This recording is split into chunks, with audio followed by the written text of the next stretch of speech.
এক, বাংলাদেশ কাতারের মধ্যে কতটি চুক্তি ও সমঝোতা স্মারক স্বাক্ষর হয়েছে? 10টি।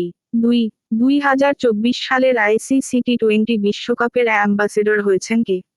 উসাইন বোল্ট 8 বার অলিম্পিকের স্বর্ণপদকজয়ী। 3, সম্প্রতি ইসলামাবাদ তেহরানের মধ্যে কতটি বাণিজ্যিক চুক্তি স্বাক্ষর হয়েছে? 8টি। 4, বিশ্ব ধরিত্রী দিবসের এবারের প্রতিপাদ্য নির্ধারণ করা হয়েছে। পৃথিবী বনাম প্লাস্টিক। 5, মার্কিন প্রতিনিধি পরিষদে ইউক্রেন, ইসরায়েল, তাইওয়ান ও ইন্দো প্যাসিফিক অঞ্চলের জন্য $95.3 বিলিয়ন সহায়তা বিল কবে পাশ হয়? 20 এপ্রিল 2024 সাল। 6, জাতীয় রাজস্ব বোর্ড কত সালের মধ্যে রাজস্ব সংগ্রহণের অর্থ শতভাগ ক্যাশলেস করতে চায়? 2041 সাল। 7, বাভার 373 S-300 কিসের নাম?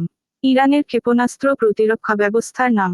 8, কত সাল পর্যন্ত বাংলাদেশ ইউরোপীয় ইউনিয়নে গেসপি এর আওতায় শুল্ক সুবিধা পাবে?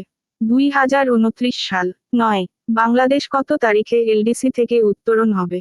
24 নভেম্বর 2026। 10, দেশে বর্তমানে ইন্টারনেট ব্যবহারকারীর সংখ্যা কত? প্রায় 13 কোটি। সূত্র, BTRC. Thanks for watching. Please subscribe my YouTube channel.